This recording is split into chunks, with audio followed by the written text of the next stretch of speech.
Dude, I got one. I got a funny one for you. When me and Stacy first started dating, early 20s, we're dumb and naive. And Stacy goes, "Hey, the Poconos has like a nice weekend thing."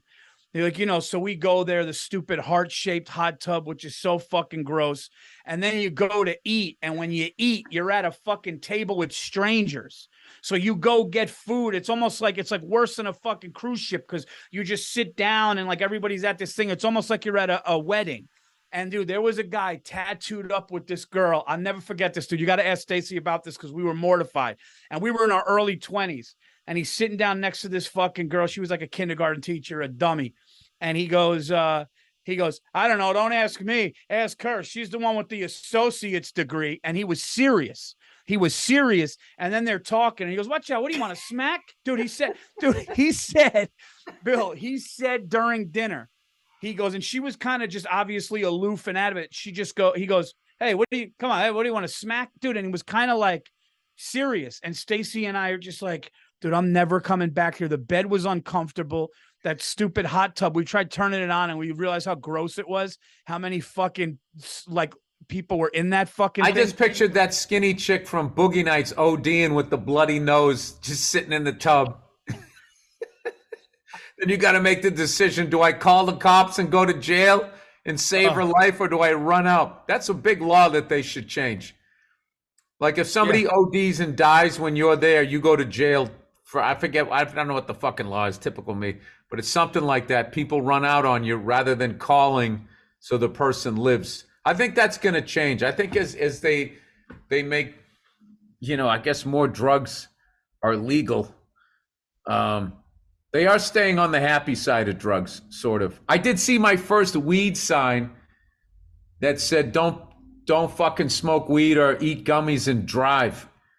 And I was thinking like, those things are sort of long overdue. They still don't have like a breathalyzer or anything like that for those things. Like you could fucking have 100 milligrams in you and they pull you over. Like, is there any, something, Andrew, can you look that up? I don't even know if that's true. I just haven't heard of it. And I would think that somebody I knew would have gotten busted for gummy and driving, whatever the fuck they call it, edible and driving. Dude, I could drive. I know this is going to sound ignorant. I could drive on booze way more than I can on an edible. Dude, if I was on an edible, I couldn't drive, man. On booze, I'm like, I mean, if when I was stupid and I would have 2 beers and be like, I'm good. It's been an hour. And I was like so scared and going like 30 and fucking 10 and 2 and nervous, dude. If I'm on edibles. My favorite part of that story is you said 2 beers. I'm not your parents, Paul. You don't have to lie to me. When I had a 6 in me and about 4 shots, I took fine. 2 sips. Yeah. Dude, I'm fine. I think you're just used to it. Because that's what, dude, when I was growing up, man, we did that. We used to drive drunk fucking at least 2 to 3 times a week, if not 4. Dude, I like hallucinate. I almost hallucinated on a strong gummy. I almost hallucinated, dude. I couldn't hold a thought. I got up to piss, and 3 seconds later, I forgot why I got up. And I didn't even know I needed to piss, dude. It was fucked up. Oh yeah, no. You saw me when I was down in Georgia when I thought I was taking 10 or 15, and I think I took 50. Dude, for 2 hours, you sat there like this. You sat there like this for like 2 hours. And you know what? But for an hour and 59 minutes, I just wanted to get out of the chair and go upstairs and go to bed. But I couldn't figure out how to get out. And I also didn't want to open because, there's that thing where, like, you think you're fooling people for a minute. You're like, I'm just not going to talk, man. And, like, nobody's going to know I'm, like, fucked up, man. And then I started listening to you guys talking. And there was something, I was listening to the rhythm of how you guys were talking. And I was thinking, like, in terms of, like, voicing it on a drum kit. And Bartnick started talking, and it was all floor tom and like bass drum, like, and then it once like, yeah, let me tell you that guy. And he'd be like up on the cymbals, and I just was picturing somebody playing a drum kit to him talking, an audio of him talking, and I started fucking laughing. Oh, you were crying, dude. I couldn't stop. Dude. Like I have to watch out with that shit. I'm not. I gotta be honest with you, dude. I'm not a big fucking weed guy. I am a dry drunk. Like booze was my shit. I still miss it. I don't fuck with it, but like, occasionally, I'll smoke a joint with my wife or something like that. But I'm just not like I don't feel good in the morning after I do it and all that shit. I'm not judging anybody. If you want to do it, go ahead and do it. I mean, I wouldn't fucking drive a car. No. No I test.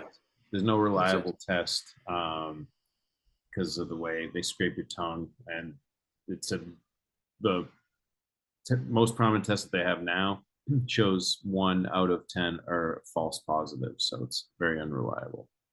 Yeah, so I mean, no one's going to waste their time taking somebody to court when 10% of them are off.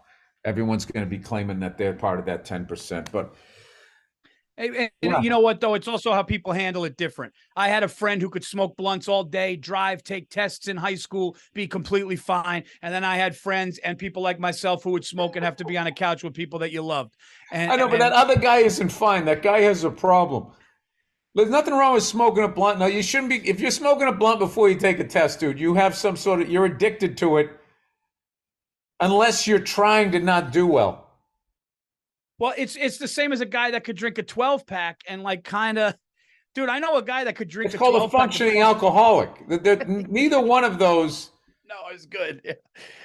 Yeah, if you look at it like having a dessert and, you know, and you're sitting down and you're eating like 4 slices of cake or the whole fucking cake, that you'd say you have a problem. So, you know, going out and having a glass of wine or something like that is like a good thing. Or I'm a big believer in going out and like planning to get fucked up. You're planning to get fucked up, so you're in a place where you can get fucked up. Like, you know, I mean, now that I have kids, I just don't have that option. But like back in the day, you know, before the kids came along, if I was going to do, you know, we didn't even do edibles. Even like, geez, edibles is like the last few, because like who fucking had edibles before these goddamn stores? You got to know somebody that was going to know how. Nobody knew how to do that shit. Half the people couldn't even roll a good joint, right? Now they're just all over the place. But like, I kind of feel like, you know, if it's the right sort of situation, dude, my shit's mushrooms. Once every fucking year and a half, if I go on a vacation with my wife and I'm out in the desert, I just sort of check in with myself. And then afterward, I'm clear-headed. I don't feel like fucked up. And the biggest thing is I don't feel like I want to do them again.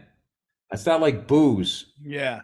Where you're like, oh, yeah, you know, I got that core. Or you have McDonald's, and then the next day, you're like, oh, why did I eat that McDonald's? And then like 2 hours later, you're like, yeah, let's get an Egg McMuffin.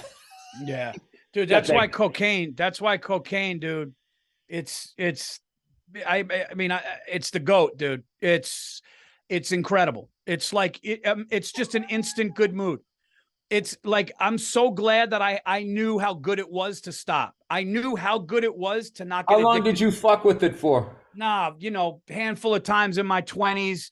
And then, you know, like maybe one other time after that. And then I just told me that your buddies be like, let's go do it again this weekend. You'd be like, no. My buddy that I hung out with all the time, we did it on New Year's Eve once a little bit. And I always did drugs scared. God, if my kids ever listen to this, I always did drugs scared. I always did it like when guys would take a lot. I was like, let me feel. I was always scared of drugs. But dude, that's like an instant good mood. And then when you come down from it, it sucks. So you're like, but dude, it's like, you know, when you're on your second beer and you're with everybody that you love and you're having the greatest time, it's like that instantly. It's fucking nuts. And that's why I get it. Yeah. But then when it comes down, you're like, oh my God, life is hard. You're like, no, it's not. But I'll tell you, our sponsor, Diet Smoke, dude, it's an amazing gummy because it just makes you feel like you're fucking had a glass of wine and you're chilling. And I can do that shit. It doesn't have the high HGH. But you know what's funny is a buddy of mine in high school, we went out to smoke a joint. HGH. You mean TCH? What is it? THC. Yeah, what's HGH? That's that shit that makes you yoked in your 50s so you can hang out with your 25-year-old girlfriend. Oh, that's HGH is what the fucking all the baseball players. Human growth hormone. So we're smoking a joint at high school and a teacher comes out, like a teacher assistant goes, hey, stop right there, dude. And it was like, dude, you get kicked out, like expelled. My mother, I mean, it would have been, and my buddy just throws it down on the ground. And it's like this much of a roach and he throws it down and we go, no, we're not doing nothing. We're not doing nothing, right? Go come with me. And dude, marches us to the main, like, there's an assistant principal, marches us to the fucking dude. And we're sitting there and they took us separately and they go, so what'd you do? You guys are outside doing drugs, smoking marijuana? And I go, no. And he goes, well, here's what's going to happen. We're going to do actually a blood test and a urine test right now. And we're going to find out if you were, or you could just tell us. Now, I didn't know that he didn't have the capability of doing that. Yeah. It was a scare thing. I didn't know. A bluff. But I had to say, no, I'm not doing nothing, And then as he kept talking, I started to realize, I go, they can't, because he kept saying, like, we could test you, we can test you. We don't want to do. And then I started to realize, and I'm like, dude, I didn't do anything. And the roach was down. My buddy smoked it more. I was like I said, Mickey Rourke in the Pope of Greenwich Village because of a tape I took off a dead cop. How great would it have been if I go, you got no test? Fucking 11th grade. If the adult you could go back into that and be like, you could just be sitting there. Oh yeah, why don't you go get that test, buddy? How dumb do you think I am? You don't have any legal. Yeah, you're just bluffing right now. Listen, you want to go home. I don't know how much traffic you sit in. All right, I already missed the bus. Okay, it's over. Maybe you'll catch me next time. You're not catching me this time. Yeah, you're going to take blood and urine from a high school student during school hours? Oh, yeah. What is a hospital? Why don't you go in the back and go get your little test? Show me where your test is. No, dude, I did dumb shit. By the way, everybody knows you only have 3 suits. You're not fooling everybody with the new shirt and tie every day. You went blue today, huh? You went blue? You went blue Monday. You went blue used to wear that on Tuesday. No, dude, me and my buddy, we'd go in the parking lot and slug a Molson Ice and then go into English class. Like, so dumb. Like, thinking it was like let's go slug a beer and go in. It's like, this so fucked, dude. If my son or daughter did any of the shit I did, I would be fucking so livid and devastated how dumb I was. You want to break into cars tonight? I got one for you. Fucking idiot. I don't know if I told this one on the podcast before. When the Celtics won the championship in 1986, speaking of cocaine, and a week later it was like we drafted Len Bias. Rest his soul. Then a week later he was dead. That's why I never fucked with cocaine, because the story was he did it one time, right? So anyway, the Celtics win it. June 10th, 1986, my 18th birthday. I was going to say your birthday, yeah. Yeah, was the championship parade. So I drove a bunch of people in town, the back of my truck. We're fucking hammered. And I realized that I have a test the next day or something. I had to go back to the high school to get a book. Oh, no. I came back, dude, red as a lobster from fucking being sunburned, and I'm fucking hammered, and it's between classes. And I walk up the stairs. I remember we had building A, B, and C. I'm in building B. I walk upstairs to the second floor. Maybe I was still on the first floor. I just walked in there and I turned the corner and the vice principal is walking down the hall and I am in between classes without a pass and I'm shit-faced and I'm absent that day. So he's walking towards me and I'm like, I was just like, all right, just play it cool or you got to get expelled. And he literally just walked by and I just said, hello, Mr. So-and-so.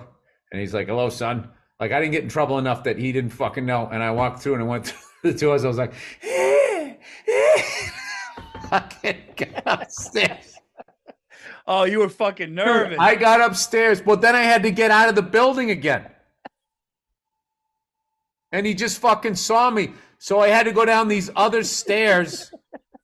And I went down and I went over the fence and went around the building C in the fucking woods. So I forget how the fuck I got out. No, I drove. I definitely drove. I don't fucking remember. It was the stupidest fucking thing. Oh, that's so funny, dude. So dumb. Of Marty McFly in Back to School when he had to get the almanac back. And he was like, but it's different because you didn't have to get anything, but you just wanted to get away from him. Wow, dude, dude. You know what? Since we're on high school stuff, you're gonna love bare this minimum. one. That was a 10-day suspension. Oh, dude. But I think I think back then, I don't think they would expel. But we're in 10-day suspension. Oh my God, my dad. Easy week. Definitely. No, that's 2 weeks. That's 2 weeks. That's That's Is a it? 10-minute misconduct. Oof. Game You'll love- misconduct, and you go to the league. You sit down with Shanahan, and he gives you 10 school days off.